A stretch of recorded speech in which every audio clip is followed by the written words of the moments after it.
Shut up and sit down. Oh, hello and welcome to a North Wales side-by-side video. What we're going to look at in this video is MR2 MR2 Roadster, and we're going to talk about, are these cars worth buying? Is it a car you should consider if you're looking for a small sports car? Right, let's just do a little bit. I've actually written a script for this, and I don't normally write a script. So, firstly, it's the third generation of the MR2 that was released in Japan in 1999. Just a couple of days before the 1999 Tokyo Motor Show.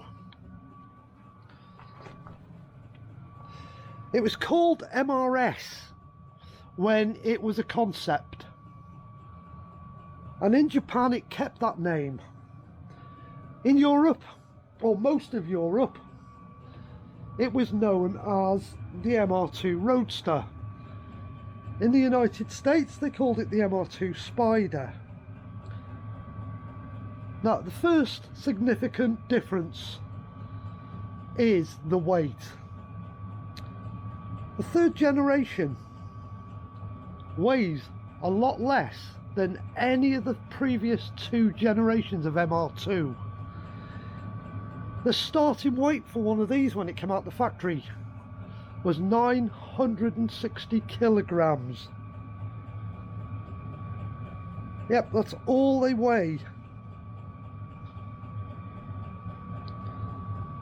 It only ever came out of the factory with one engine. It came out with Toyota's 1.8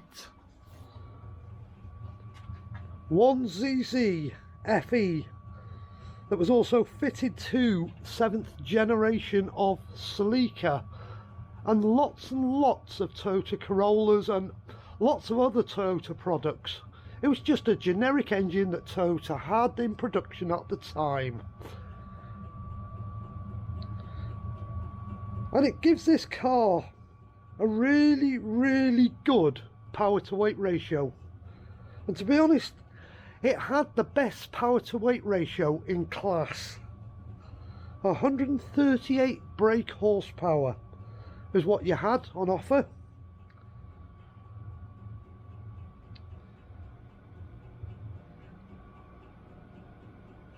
It came out the factory with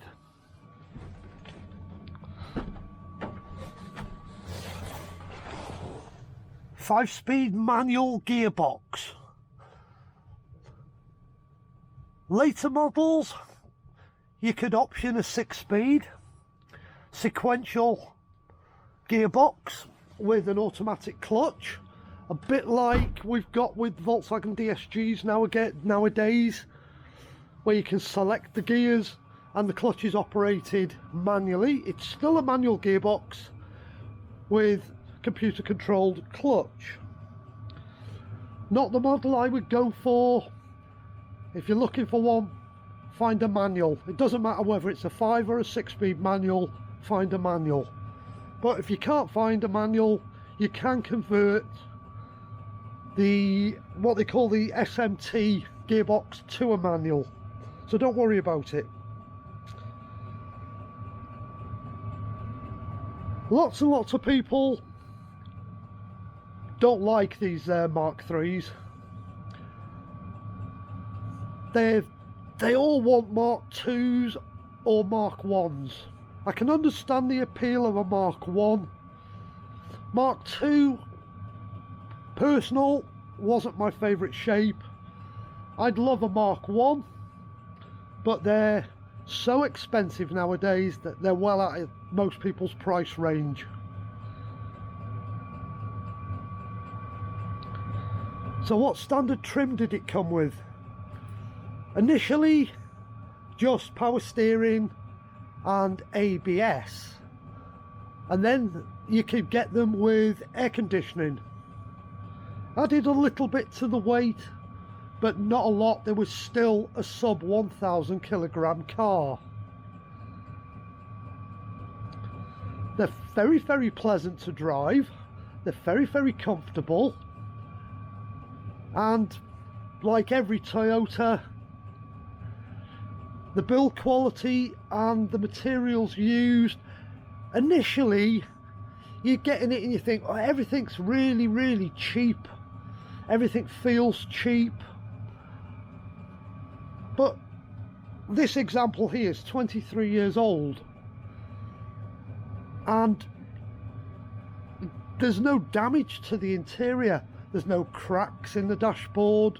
All the switchgear still works. All the buttons still feel good. So the parts quality is very, very good. Bodywork. Now, that's something that Toyota got absolutely perfect with these Mark IIIs. You can literally take every single panel off this car. You can unbolt the front wings. You can unbolt the doors, the bonnet, front bumper. You can remove the rear wings, the rear bumper, the engine hatch, and just be left with a rolling chassis. Which means if you do have to do any repairs to the chassis, accessibility to do the repairs is absolutely amazing. What you do have to check for when you're buying one is you need to check the panel gaps to make sure it hasn't been crashed. That's really, and also you've got to check for corrosion, because if they haven't been looked after properly and cleaned properly, like every early 2000s Japanese cars, they can suffer from corrosion. But the MR2 is one of the better cars. If you've got rusty wings, it doesn't matter. You can get new wings, you can unbolt them, like I said, all the panels unbolt. Your main checks have got to be chassis. They were only ever built as a soft top with an optional hard top. Mine was a soft top. Whoever bought it brand new never bought the hard top, but it was designed as a soft top, so I'm quite happy with the soft top. Believe it or not, my soft top is 23 years old. It's the original soft top. Yes, it's showing signs of age. I've had to do some repairs to it. It's got a couple of splits in it that have been repaired and a few pinholes, but all in all, the quality of the soft top is very, very good, and it's very, very easy to pull up. You can pull it up with one hand and it fastens up here. There's two clips that hold it in place, and it's a really easy hood to put up and down. Unlike a lot of soft tops, heated glass rear window. You didn't get that in very many two-seater soft top sports cars. Even the original Porsche Boxster came out with a plastic rear window, and the MR2 came out with glass.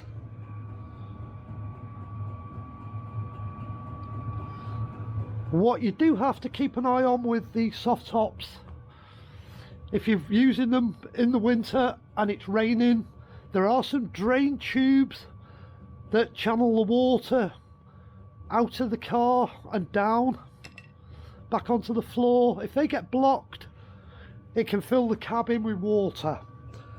But they're easy to check, they're easy to clean.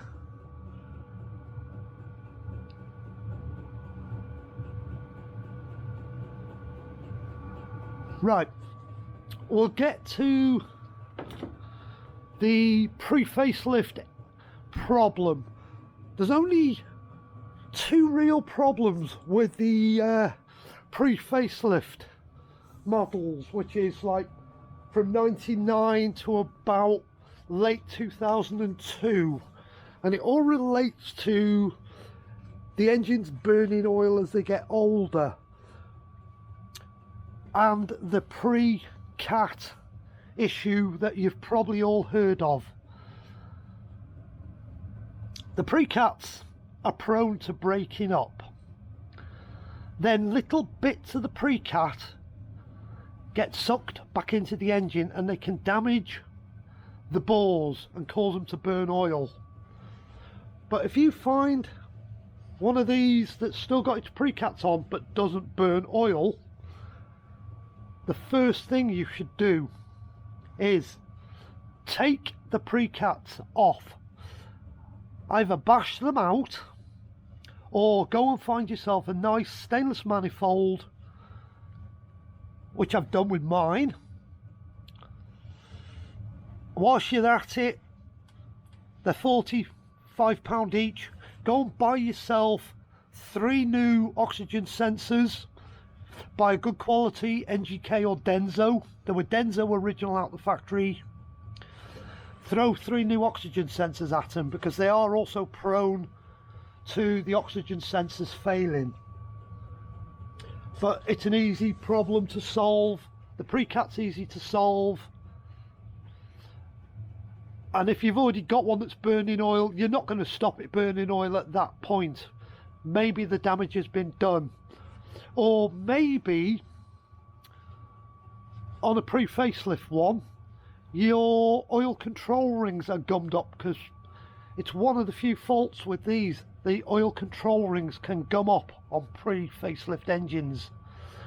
But if you're doing oil changes every 5,000 miles with really good quality fully synthetic oil, you're not going to have the problem. Mine doesn't burn oil, and mine's got 130,000 miles on it, but this one has had oil changes regular as clockwork. It really has been looked after, this one, before I got it. So that addresses that problem. Suspension and brakes. We've got ventilated discs on all 4 corners. The rear brakes have also got a handbrake mechanism built into the caliper that can be troublesome. And all it comes down to is maintenance. The handbrake cables are also prone to seizing up. And don't believe what people tell you that they're an absolute nightmare to change. They're not as hard as people make out. Yes, you do have to take the fuel tank out, but the fuel tank's only held in with 4 bolts and it drops out very, very easily. Accessibility, once you've got the car up in the air, is very, very simple. And then the handbrake cables are so easy to change once you've got the tank out. It's not the big problem people are making out. I know, because I've done it to this car. Changed both handbrake cables, put new rear calipers on, because when I bought this car the handbrake didn't work. One of the calipers had a damaged boot and one of the cables was seized up solid. So I just threw 2 calipers at it, set of handbrake cables. I've got a working handbrake. This one's got very good brakes on it. So like I said, vented discs all the way round. Handbrake problem is a solvable problem, and it's not an expensive problem. Yes, for once I've written a script, because there was that much information to come over to you.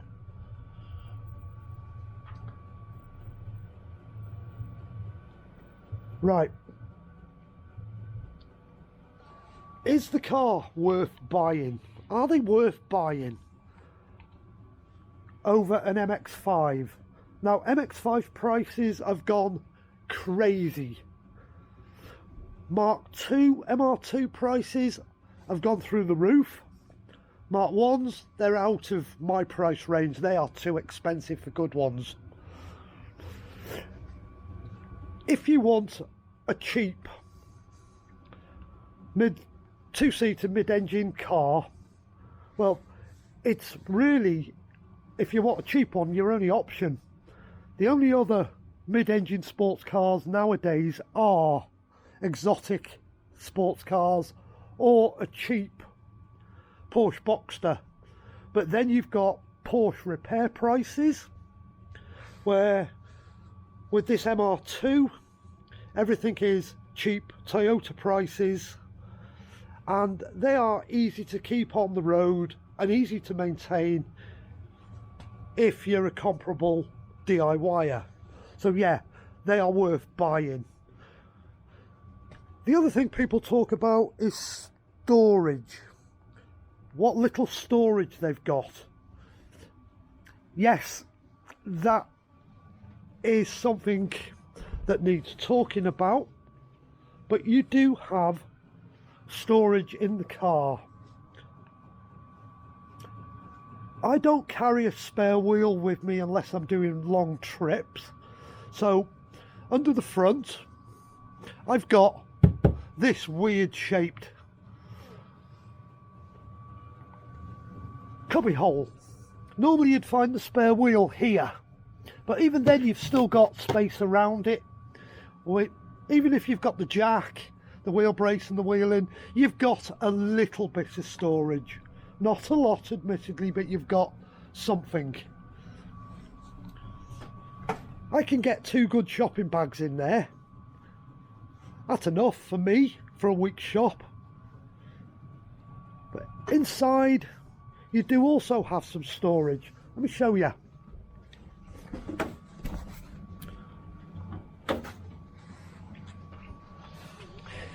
In the back, behind the seats, you've got some lockable storage. See, it goes back and it's all the way through. You can get a load of camping gear in there. I've had 2 tents in there, 2 sleeping bags in there, enough camping gear for 4 or 5 days away, and a soft carry bag full of clean clothes. There is storage in the car. If you've got the roof up, you've also got storage here, because that's where the roof folds. If you've got the roof down, you do lose that little bit of space if the roof's down, but if the roof's up, you've got some space there. So yeah, you do have storage in these cars.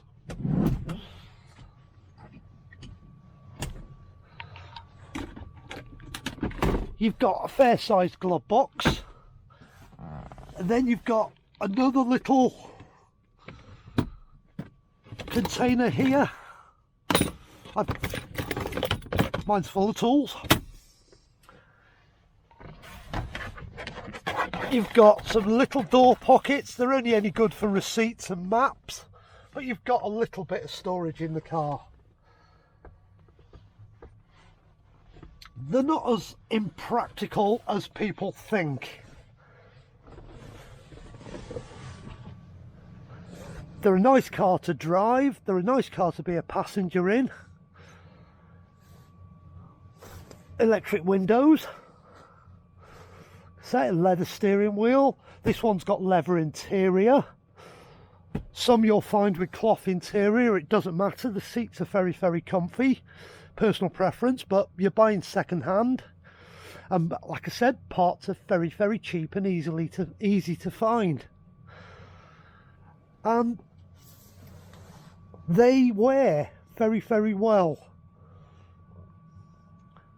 This is a 23-year-old vehicle. Everything still works. Everything. I'm not joking. There's nothing in this car that doesn't work. Windows work perfectly, power steering works good, brakes are good, interior's in good condition. It's worn very, very well. It's aged, this car has, really, really well. So, do I recommend? I personally do recommend an MR2 as a viable option if you're looking for a two-seater soft top sports car and you're looking at the cheaper range. But do be prepared, if you're buying a cheaper one like I did. I paid £1,300 for this car with known problems. Mine came to me with no handbrake working, rusty discs because it had been sat for so long, and an engine management light on. First thing I did was solve the engine management light. It turned out to be oxygen sensors that were faulty. Only one of them, but it threw the management light on. I changed them all. I also, at that time I was doing the sensors, changed the exhaust manifold. I got rid of the precats. So we did the precats, delete, and the oxygen sensors at the same time. Whilst I was doing that, I did new plugs, oil filter, new air filter. All the service items are easy to get to. Because I bought this as a project, it spent a couple of months in the garage.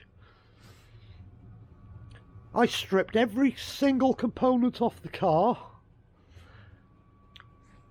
sandblasted all the brackets, repainted or powder coated all the brackets, stripped all the underseal and the paint from underneath the car, looking for corrosion, found a little bit of surface, back to bare metal, treated it, primed it, painted it, sealed it, and then I nailed it in cavity wax. I use Lanagard, it's everywhere. The whole car, every single cavity is full of cavity wax. I took the wings off so I could get to the chassis. I've pretty much prevented this car now from corroding for a long, long time. Whilst I had the car in bits, I changed, and it's something I recommend you do, I changed all the water hoses, because the chances are them water hoses will be as old as the car.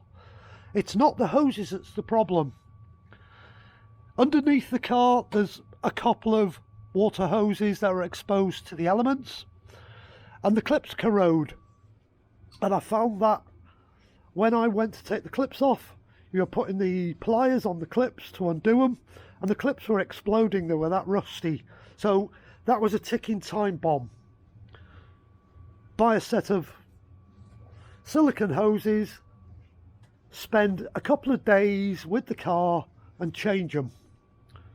Colour of your choice. I chose red. Red and black I think always look good together, but again, personal preference. Batteries, if you need to replace the battery, 45 quid. I did have to change the battery on this one. The Bosch battery was failing. It would still start the car, it was a bit sluggish, but it always worked. But for peace of mind, I put a new battery on. Highly, highly recommend an MR2 as a cheap two-seater Roadster.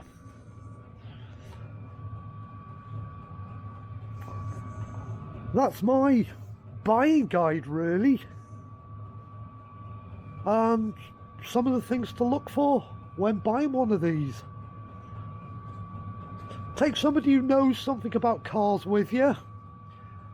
Go looking for problems, you're going to find them.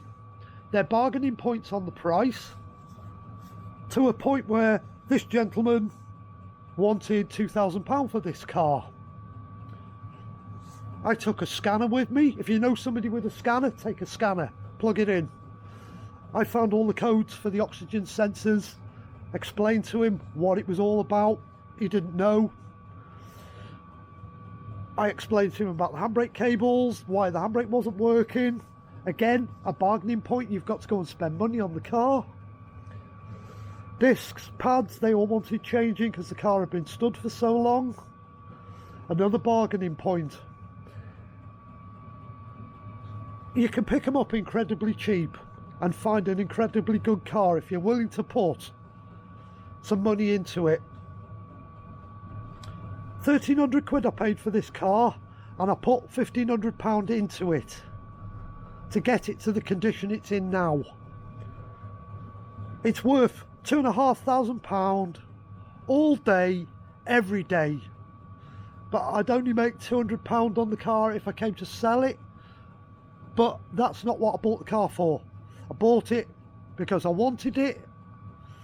I wanted a two-seater soft-top sports car, and I specifically wanted mid-engine. My options were very limited. MR2, Porsche Boxster.